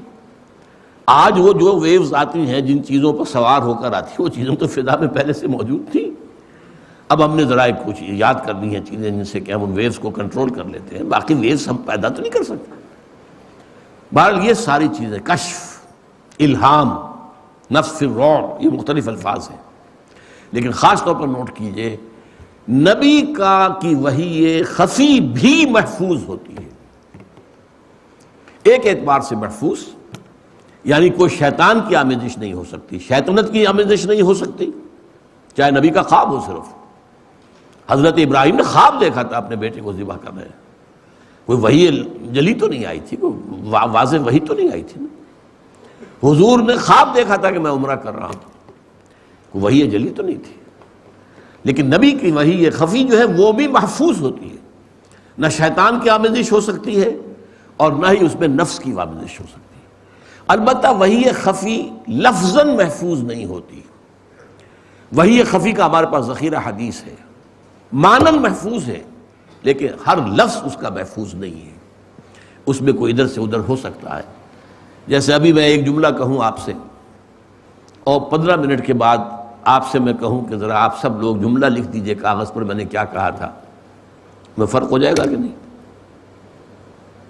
تو یہ فرق جو ہے احادیث کے اندر ہو جاتا ہے لفظی طور پر، چنانچہ جسے کہا گیا ام السنہ حدیث جبرائیل، اس کی روایات میں فرق ہے، بہت ترتیب میں فرق ہے، لیکن مضمون ایک ہے۔ بہرحال یہ جو دو علم ہیں ان کی آج ہم حقیقت سمجھ لیا آپ نے، گویا دینی اور دنیاوی تعلیم کی تقسیم غلط ہے، یہ ایک ہی ہے، ایک ہی تصویر کے دو رخ ہیں، اور ستم بالائے ستم یہ ہے کہ دینی تعلیم کے نام سے جو علم پڑھایا جا رہا ہے وہ بھی دین کا نہیں ہے، فقہ اور قانون شریعت کا ہے۔ فقہ اور قانون شریعت اپنی جگہ ایک اہم شے ہے، ضرورت شے ہے، دین کا تفقہ، وہ خیر جس کو کہا گیا یعلم الناس خیر، وہ قرآن ہے، تفقہ فی الدین قرآن کے ذریعے سے ہے۔ یہ خیر، یہ اس کی بجائے ساری توجہ جو میں نے عرض کیا آپ سے، وہ دینی نظام جو بنایا کس لیے گیا تھا؟ جب مسلمانوں کی حکومتیں ہوتی تھیں، چاہے وہ اسلامی حکومتیں نہیں تھیں لیکن قانون اسلامی رائج تھے، عدالتیں تھیں، قاضی تھے، مفتی تھے، تو قاضی اور مفتی کی ضرورت تھی، لہذا انہوں نے ایک ایسا نظام بنا دیا۔ ہمارے ہاں جنہیں اکیڈمیز کہتے ہیں، سول سروس اکیڈمی، وہ لوگ جنہوں نے آ کے سرکاری ملازمتیں کرنی ہے، انہوں نے کہیں ڈپٹی کمشنر یا ڈی سی او یا یہ یا وہ بننا ہے، ان کی ٹریننگ۔ یہ نظام تعلیم جو ہے جسے آج ہم دینی نظام تعلیم کہتے ہیں، یہ اصل میں مسلمان حکومتوں کی سول سروسز کی اکیڈمیز تھی، اب وہ تقریباً irrelevant ہو چکی ہیں، وہ شریعت نافذ ہی نہیں، اس پر بحثیں ہوتی رہیں گی۔ بہرحال ایک طرف تو یہ کہ وہ دین کی بجائے اس خیر، اس تفقہ، اس کی بجائے صرف اس کا ایک جز، ثانوی جز شریعت، اس پر مشتمل، اور شریعت کے بھی فرقے واریت کے بنیاد کے اوپر جو منظم ہو گئے، یہ حنفی ہے، یہ شافعی ہے، یہ مالکی ہے، یہ فلاں ہے، یہ اہل حدیث ہے، یہ فرقے واریت کی بنیاد کے اوپر مدرسے بن گئے، جن سے کہ یوں سمجھیے کہ دماغ جو ہے وہ بالکل جم کر رہ جاتا ہے، وہ ایک بند گلی کے اندر داخل ہو جاتا ہے، اس میں آزادانہ غور و فکر کی صلاحیت اس طرح سے باقی نہیں رہتی، اسلاف پرستی کے سوا کچھ نہیں رہتا۔ بہرحال اصل اہمیت، اب میں نے کہا تھا نا کہ دونوں علم جو ہیں ان میں سے کوئی بھی خالص دنیاوی علم نہیں ہے، فزیکل سائنسز کا نالج، ٹیکنالوجی کا نالج، یہ اللہ کے عمل اور فعل کا علم ہے۔ قرآن، وحی، اس کا علم، یہ اللہ کی ہدایت کا علم ہے۔ اب ان میں سے ظاہر بات ہے اہم تر کون سا ہوا؟ آپ نے پہلے علم کے ذریعے سے طاقت حاصل کر لی، آپ کی قوت حاصل ہو گئی، آپ کو بڑے ہتھیار بن گئے، حاصل کیا ہوا؟ یہ جو 200-250 برس میں نے کہا ہے، اس کا بڑا تحفہ کیا ہے؟ پچھلی صدی میں 2 عظیم جنگیں ہوئی ہیں، کروڑوں انسان ہلاک ہوئے، 10 کروڑ سے زیادہ انسان ہلاک ہوئے ہیں 2 عظیم جنگوں میں۔ یہ کمال ہے سائنس کا، یہ حاصل ہے. ایک بم گرا ہے ناگاساکی ہیروشیما میں، لاکھوں آدمی ختم ہو گئے. دس از دی یوز. ہاں بھئی آپ نے ایجاد کر لیا، ملیریا کی دوا ایجاد ہو گئی، چلو ملیریا سے نہیں مریں گے، HIV آ جائے گا، ایڈز آ جائے گا. انسانوں کو تو اللہ تعالیٰ نے آخر دنیا کے اندر ایک توازن رکھنا ہے نا. کچھ اور جائیں گے تو نئے دوسروں کے لیے جگہ پیدا ہوگی. ایک پاپولیشن کا جو ہے ایک نظام رکھنا ہے. اگر اس طرح نہیں ہوگا، لاکھوں آدمی جو ہے وہ زلزلے میں مارے گئے، سونامی میں مارے گئے، فلاں میں مارے گئے، کٹرینا میں مارے گئے. اس علم نے سوائے تباہی کے ابھی تک کچھ نہیں دیا. بہت خوش ہوتے ہیں ہم جب کینسر کی دوا مل گئی ہے، لاکھوں روپیہ خرچ کر کے. کیا ہوتا ہے جی؟ پہلے خیال تھا کہ شاید 6 مہینے زندگی ہے، اب ذرا 1 سال ہو گئی. یہ حاصل ہے. جب تک اس علم کے ساتھ علم ہدایت نہ ہو، یہ تباہی کا، بربادی کا، تخریب کا ذریعہ ہے. علم ہدایت ہو تو کیا کہنے. یہ ساری قوت، یہ ساری انرجی، یہ ساری صلاحیت جو ہے خیر کے لیے صرف ہوگی، نیکی کے لیے صرف ہوگی، بھلائی کے لیے صرف ہوگی. یہ سارا معاملہ اچھی طرح سمجھ لیجیے. یہ 2 علموں کا معاملہ ہے. اگر پہلا علم بڑھتا چلا جائے، دوسرے سے آنکھ بند کر دی جائے، اسی کا نام دجالیت ہے. کانی تہذیب ہے، 2 آنکھوں میں سے ایک بند ہے. علم ہدایت سے کوئی سروکار ہی نہیں، تعلق ہی نہیں، ادھر نسبت ہی نہیں، توجہ ہی نہیں. چھوڑو جی قرآن کو، کیا قرآن بس یہ بیچارہ حافظ ہے، ابن نابینا ہے، حفظ کرا دو اسے. یہ غریب جگہوں کے بچے ہیں، یہ ہزارہ اور کوہستان کے، انہیں حفظ کراؤ اور انہیں بھیجو، ایکسپورٹ کرو کراچی، تاکہ وہاں کی مسجدیں بن رہی ہیں بہت نئے، آپ کو وہاں پر امام مل جائے. اللہ خرچ. What's the use? قرآن کا علم نہیں ہے. قرآن یاد کرنے کا ہے، تجوید ہو رہی ہے، حفظ ہو رہا ہے. قرآن کا فہم، تفقہ کہاں ہے؟ ادھر توجہ ہی نہیں. اس پہلو سے کیجئے کہ اصل اہمیت اس علم میں ہدایت کی ہے. اگر وہ ہے تو یہ علم جو دوسرا ہے، انسانی علم، اللہ کے فعل اور عمل کا علم، یہ بہت مبارک ہے، نور علی نور ہے. اگر نہیں ہے تو یہی دجالیت ہے، یہی تخریب کا ذریعہ ہے، یہی تباہی اور بربادی کا ذریعہ. چنانچہ آپ دیکھیے، بڑی اہم بات کہہ رہا ہوں. حضور نے صلی اللہ علیہ وسلم پہلے علم کی طرف تو توجہ دلائی ہی نہیں. کوئی سائنس پڑھائی، بلکہ ایسے یوں کر کے ایک طرف کر دیا. تعبیر نخل والی حدیث کیا ہے کہ مدینہ منورہ میں حضور ایسا درخت ہے کہ جو حیوانی کنگڈم جو ہے، اینیمل کنگڈم اور پلانٹ کنگڈم کے درمیان واقع ہوا ہے. اس میں حیوان کی صفات بھی موجود ہیں، سیکسز ہیں علیحدہ علیحدہ. پھول جو ہے یہ مردانہ پھول ہے، یہ زنانہ پھول ہے. اچھا، ان دونوں کو اگر قریب لے آتے تھے تو پولینیشن ہوتی تھی زیادہ، بارآور ہو جاتے تھے پھول، اور فصل زیادہ ہوتی تھی کھجور کی. حضور مدینہ تشریف لایا، آپ نے دیکھا یہ کیا کر رہے ہیں. آپ کو خیال آیا ہوگا کہ یہ جو ہے خامخواہ فطرت اور قدرت کے اندر دخل اندازی کیوں ہو رہی ہے. Nature can take care of it self. یہ خواب آپ نے انسانی کوشش سے، صرف آپ نے یہ کہا تم یہ نہ کرو تو کیا ہے، منع نہیں کیا، نہ کرو تو کیا. صحابہ کے لیے تو یہ کہہ دینا یہ بہت بڑی بات. نہیں کیا فصل کم ہو گئی. اب ڈرتے ڈرتے آئے. حضور آپ نے یہ فرمایا تھا، ہم نے تعبیر اسے کہتے ہیں، تعبیر عین سے نہیں، تعبیر، تے اور پھر الف کے اوپر حمزہ لگا ہوا، تعبیر. ہم نے نہیں کی، اس دفعہ فصل کم ہو گئی. ایک جملہ، انتم عالم بامور دنیاکم. یہ جو امور دنیا کے علوم ہیں، ان کا علم تمہیں زیادہ حاصل ہے، میں یہ پڑھانے نہیں آیا ہوں.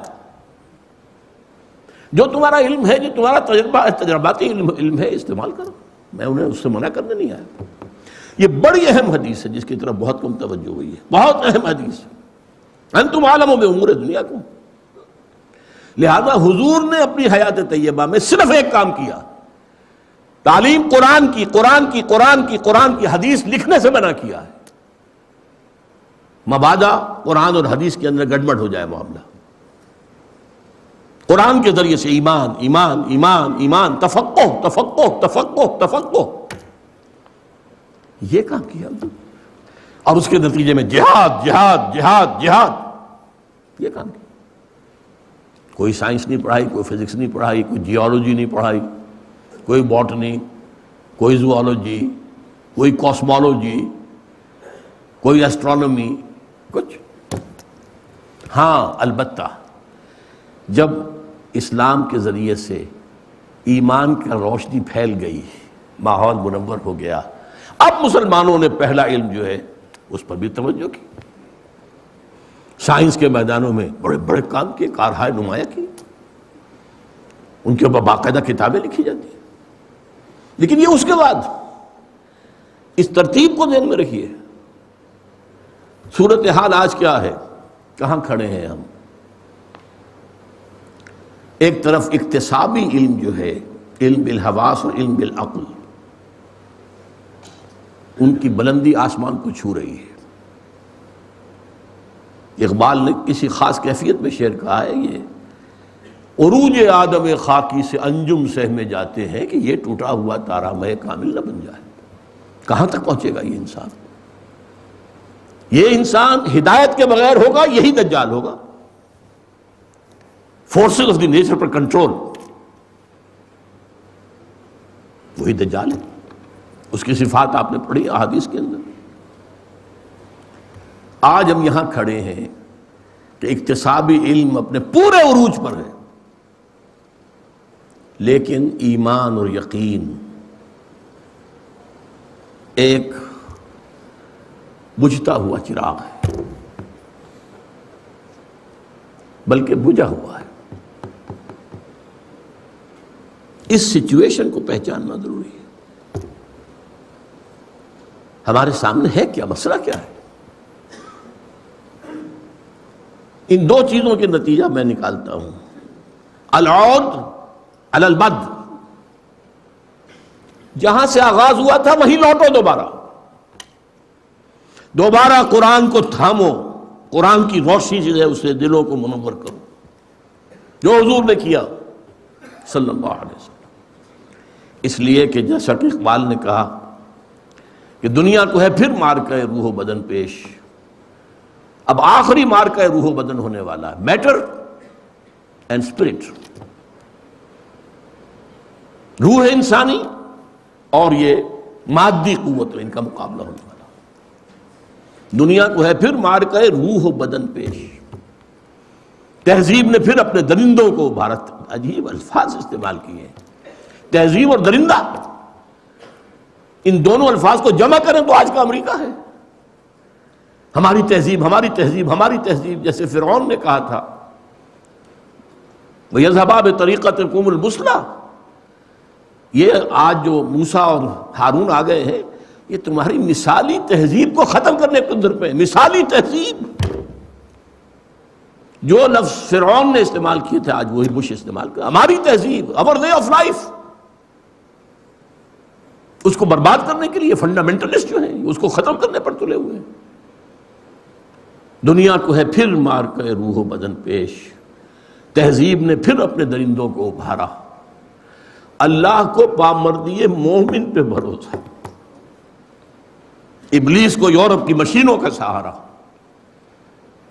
یورپ کی مشینوں کا سہارا. واقعہ یہ ہے ویسٹ کھڑا ہے اپنی ٹیکنالوجی کے بل پر، تہذیب ختم ہو چکی، برباد ہو چکی. اس عظیم مملکت کا صدر یہ کہے کہ عنقریب ہماری قوم کی اکثریت حرام زادوں پر مشتمل ہوگی. تہذیب کے تو ختم ہو چکا، سنڈاس بن چکا. تہذیب کہاں ہے؟ خاندان کا ادارہ ختم ہو چکا. We are living together, we are not married, that's all. بچہ بچے ذرا بھی ہو گئے جاؤ اپنے پاؤں پر، we don't owe anything to you, be on your own feet. کہاں تہذیب؟ پھر بڑھاپے میں سسکتے ہیں اپنی اولاد کی شکل دیکھنے کو. کون دکھاتا ہے شکل اپنی؟ جب تم نے گھر سے نکال دیا تھا. باغ بہشت سے مجھے حکم سفر دیا تھا، کیوں؟ کار جہاں دراز ہے، اب میرا انتظار کر. انتظار کرتے رہو بیٹھے ہوئے، کرسمس کے دن بھی کوئی نہیں آئے گا ملنے کے لیے تم سے۔ تہذیب تو اس طرح سے برباد ہو چکی، تباہ ہو چکی۔ ہاں ٹیکنالوجی کے بل پر کھڑا، لیکن کچھ تھوڑی سی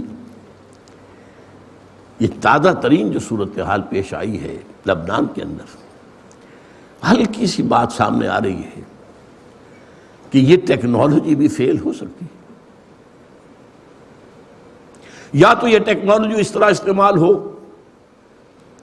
کہ بم جو ہیں کارپیٹ بمبنگ ہو جائے، کلسٹر بمبنگ کی، اور لبنان سے ایک ایک انسان ختم کر دیا جائے، تب تو ٹھیک ہے، حزب اللہ بھی ختم ہو جائے گی۔ لیکن ایسے تو بڑا مشکل ہے۔ آخر دنیا میں اور دوسری قوتیں بھی ہیں، وہ بھی تو دیکھ رہی ہیں کہ کیا ہو رہا ہے۔ آخر ویپنز آف ماس ڈسٹرکشن کا تذکرہ ہر جگہ ہوتا ہے، ریسٹرکشنز ہیں، ورنہ واقعہ یہ ہے کہ اسرائیل کے پاس اتنے ایٹم بم ہیں کہ ایک دن میں 10 ایٹم بم بنائے تو لبنان کا تہس نہس ہو کر رہ جائے، ختم ہو جائے، حزب اللہ کا ایک نفس نہ بچے، اتنے ایٹم بم ہیں، اور کوئی عجب نہیں، تنگ آمد بجنگ آمد۔ مجھے تو اندیشہ یہ ہے جو کچھ ہوا ہے کہ اس کا نتیجہ یہ نکلے گا کہ شاید اسرائیل کو جو تھوڑا بہت کچھ امن رائے عامہ کا کوئی خیال ہے دنیا کا، وہ سب کو توڑ تاڑ کے، توبہ کو توڑ تاڑ کے تھرا کے پی گیا۔ وہ جو جگر نے کہا تھا یہ سب توڑ تاڑ کے دفع کرو، جو ہونا ہو جائے گا، we have to finish with them. ہو سکتا ہے کہ وہ اسی جوش میں آ کر، وہ کتنا وقت لگے گا، کوئی تھوڑا سا ہی جو چاہیے نا مواد، مسجد اقصیٰ بھی گر جائے گی اور قوت و صخرہ بھی گر جائے گا، اور ایک طوفان کے مانند جو ہے اٹھیں گے عرب نوجوان، اور پھر جو کچھ ہوگا میں اس کا اس وقت ذکر نہیں کرنا چاہتا۔ بہرحال اس وقت کا ہمارا مارکہ روح و بدن جو ہے، اس کے لیے اب ہمیں جو اصل ایمفیسس دینا ہے وہ قرآن پر دینا ہے۔ اس میں ہمارے 2 لیولز ہیں۔ ایک لیول ہے عمومی، عوامی درس قرآن۔ میں حیران ہوا 1920 میں یہ لفظ استعمال کیا تھا 14ویں صدی کے مجدد اعظم شیخ الہند مولانا محمود حسن دیوبندی نے، جب رہائی پا کر آئے ہیں مالٹا سے، تو دارالعلوم دیوبند میں 500 علماء کا ایک اجتماع ہوا، اور بڑے بڑے سب، مولانا تھانوی اور مولانا شبیر احمد عثمانی اور مولانا حسین احمد مدنی، سب کے سب لوگ وہاں۔ کہا شیخ الہند نے، ہم نے تو اپنی اسیری کے دوران 2 سبق حاصل کیے۔ اس میں موجود تھے مفتی شفیع۔ مفتی شفیع صاحب نے یہ لکھا ہے، واقعہ لکھا ہے، وعدت امت نامی ان کی کتاب ہے، ان کے بیٹے پوتوں کی دکان ہے ادارہ اسلامیات، وہاں سے آپ کو یہ مل جائے گی، چھوٹی سی کتاب ہے۔ وہ لکھتے ہیں کہ ہم حیران رہ گئے کہ یہ استاذ العلماء، شیخ الشیوخ، عمر کے اس حصے میں آ کر ان 70s کوئی نئے سبق سیکھ کے آیا، ان کون سا سبق؟ تو سب گوش بر آواز ہو گئے۔ تو فرمایا ہماری سمجھ میں یہ آیا ہے کہ ہمارے زوال کے 2 اسباب ہیں۔ ایک ہمارا قرآن کو ترک کر دینا۔ نوٹ کیجئے الفاظ، کیا علماء نے قرآن کو ترک کیا ہے؟ کیا لاکھوں کی تعداد میں حفاظ نہیں ہیں؟ کیا رمضان مبارک میں مسجد تلاش کرنا حفاظ کے لیے مشکل نہیں ہو جاتا؟ لیکن فہم قرآن کہاں ہے؟ تفقہ قرآن کا کہاں ہے؟ تعویل قرآن کہاں ہے؟ عہد حاضر کے قرآن کی رہنمائی کہاں ہے؟ تو کہا ایک ہمارا قرآن کو ترک کر دینا، اور دوسرے آپس کے اختلافات اور خانہ جنگی۔ لہذا میں تو اب فیصلہ کر کے آیا ہوں کہ زندگی کے جتنے دن بھی بقایا ہے 2 ہی کام کروں گا۔ ایک تو یہ کہ گلی گلی ناظرہ قرآن پڑھانے کے مکتب کھول دیے جائیں، اور عوامی درس قرآن کے ذریعے سے لوگوں کو قرآن مجید کے علم اور ہدایت سے روشناس کرایا جائے، اور دوسرے آپس کے اختلافات کو نہ بھڑکایا جائے۔ مفتی شفیع صاحب کہتے ہیں کہ حضرت نے جو 2 باتیں کہیں حقیقت میں وہ ایک ہی تھی۔ ہمارے آپس کے اختلافات کی شدت بھی قرآن کو ترک کرنے کی وجہ سے ہے۔ اللہ کی رسی کو چھوڑ دیا تو کیسے جمع رہو گے؟ واعتصموا بحبل اللہ جمیعا. اور وہاں جو لفظ استعمال کیا تھا اس کے لیے میں نے عوامی درس قرآن، عوامی ٹرین تو چلی تھی پاکستان بننے کے بعد، عوامی درس قرآن کا لفظ تو کبھی نہیں سنا. ہاں اس کی عملی تفسیر کرنے کی اللہ تعالیٰ نے اپنے اس حقیر بندے کو توفیق دی. 500 700 افراد اتوار کی صبح کو جمع ہوتے رہے، قرآن، درس قرآن. کوئی فرقہ واریت نہیں، کوئی سیاست نہیں، دونوں چیزوں میں سے، نہ مذہبی فرقہ واریت نہ سیاست، سروکاری نہیں. تو ایک تو ہے ہمارا یہ عوامی سطح، عوامی درس قرآن ہے، جس کا کلائمیکس میں پچھلی مرتبہ بیان کر چکا ہوں، دورہ ترجمہ قرآن رمضان مبارک میں، شہر رمضان الذی انزل فیہ القرآن. نمبر 2 اسی کے ساتھ پھر کتابوں کی اشاعت، قرآن کی حکمت، قرآن کا فلسفہ، قرآن مجید کی ہدایت، اس پہ ایک موضوع پر کتابیں، کتابچے، جرائد. ایک تو یہ حصہ. دوسرا حصہ ہے باضابطہ تعلیم اور تدریس. اس تعلیم و تدریس میں ایک مرحلہ تو ہے یہ قرآن مجید کی بنیاد پر قائم ہونے والا کالج اور آڈیٹوریم، قرآن کالج. بدقسمتی سے اس معاملے میں چونکہ ہمیں رسپانس نہیں ملی، ہمارے پیش نظر جو کام تھا وہ نہیں ہوا. ہمارے پاس بھی آنے والے لوگ وہی نکلے جو کامرس پڑھنا چاہتے ہیں، جو کوئی ICS، یہ جس کا کوئی تعلق علم سے نہیں، قطعاً نہیں، سرے سے نہیں. ملازمت کرنے کی ضرورت ایک آپ کو ذریعہ بن جائے گا. اللہ سرمایہ داروں کی چاکری کریں گے اور کیا کریں گے، بہت اونچے اٹھیں گے، ملٹی نیشنلز کی چاکری ہو جائے گی، لوکلز کی نہیں ہوگی، ملٹی نیشنلز کی ہو جائے گی. بہت تو افسوس یہ ہے کہ ہم اس میں پیش رفت نہیں کر سکے.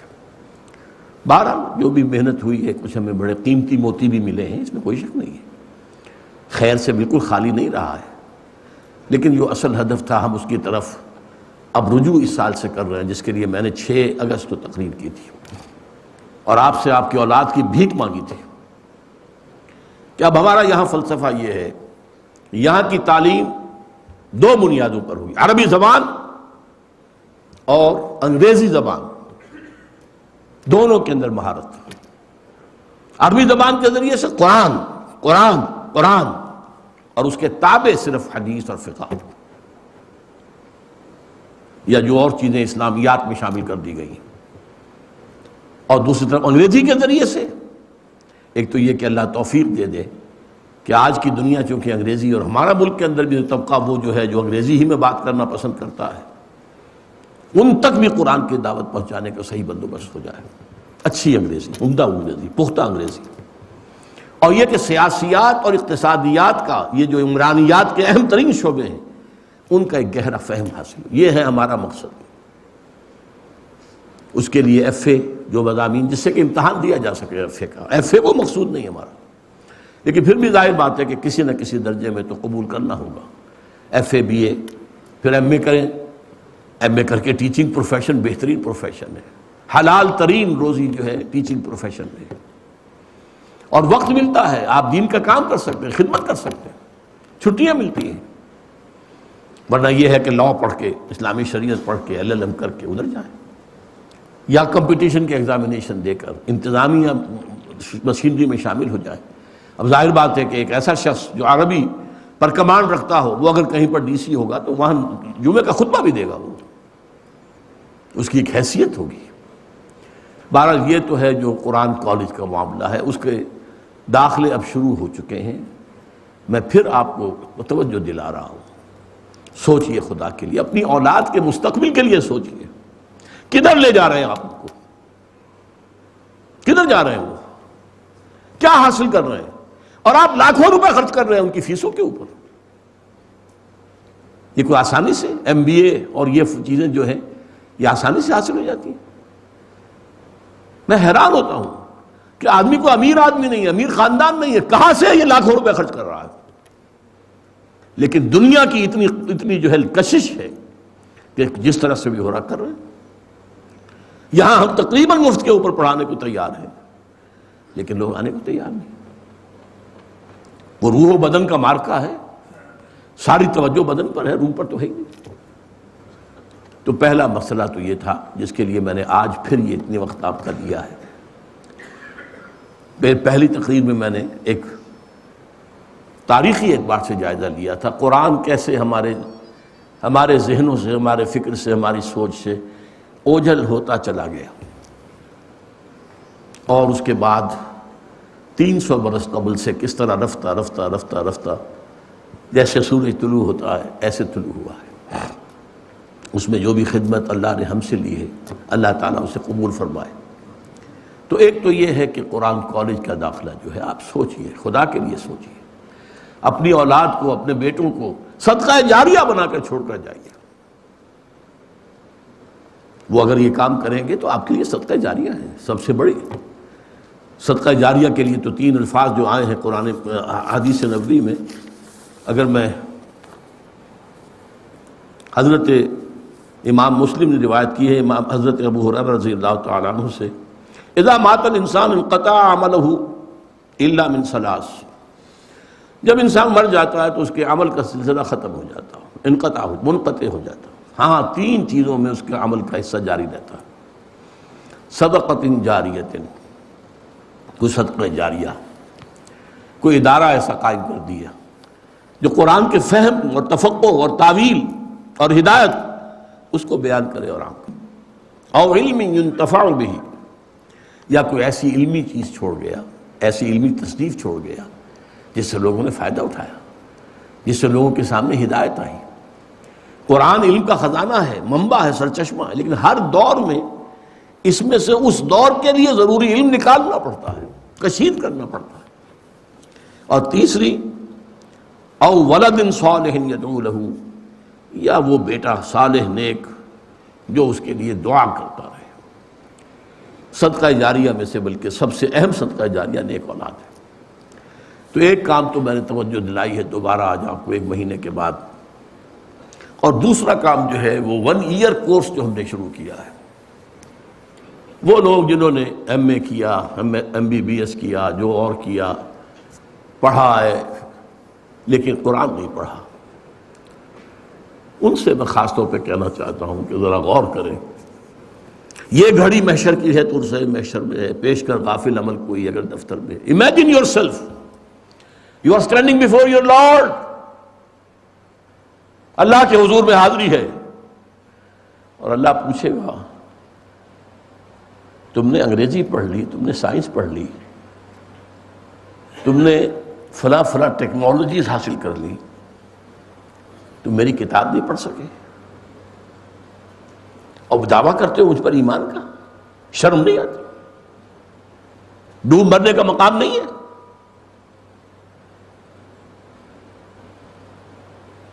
سوچئے، کیا پتا ہے موت آج بھی آ سکتی، کل بھی آ سکتی ہے۔ من مات فقط قامت قیامتہ، جو مر گیا اس کی قیامت تو قائم ہو گئی۔ وہ قیامت جو آئے گی، جب بڑی قیامت آئے گی، جب آئے گی، لیکن وہ تو آ گئی، اس کی تو آ گئی۔ اس کے لیے 1 ایئر کورس خاص اس کا یہ موقع ہے کہ کل سے اس کی تدریس شروع ہو رہی ہے۔ آپ کوشش کریں، محنت کریں، جد و جہد کریں، اپنی زندگی میں سے یہ 9 مہینے نکال لیں، اور بنیادی مقصد وہی ہے، عربی زبان سیکھنا اور قرآن سمجھنا، قرآن سمجھنا، تفقہ۔ اس مقصد کے لیے 9 مہینے زندگی کے نکالیں۔ اور وہ جو میں نے کہا تھا کہ میں بسم اللہ کی بات آپ سے کروں گا بعد میں، تقریب بسم اللہ، تو آپ کی دلجوئی کے لیے، حوصلہ افزائی کے لیے میں کہہ رہا ہوں کہ حضور کی بسم اللہ 40 برس کی عمر میں ہوئی تھی۔ آپ کی عمر شریف 40 برس تھی جب کہ پہلی وحی آئی ہے، جب آپ نے کہا ما انا بقاری، اور جب پڑھایا فرشتے نے اقرا بسم ربک الذی خلق، خلق الانسان من علق، اقرا وربک الاکرم الذی علم بالقلم، علم الانسان ما لم یعلم۔ تو کوئی حرج نہیں ہے، آپ 40 کے ہو گئے، 45 کے، 50 کے، it's never late, to late. اس کے لیے وقت نکالیے، پڑھیے، سمجھیے، سوچیے، غور کیجیے۔ اللہ تعالیٰ آپ کو اس کے لیے قبول فرمائے۔ اقول قولی ھذا واستغفر اللہ لی ولکم ولسائر المسلمین والمسلمات۔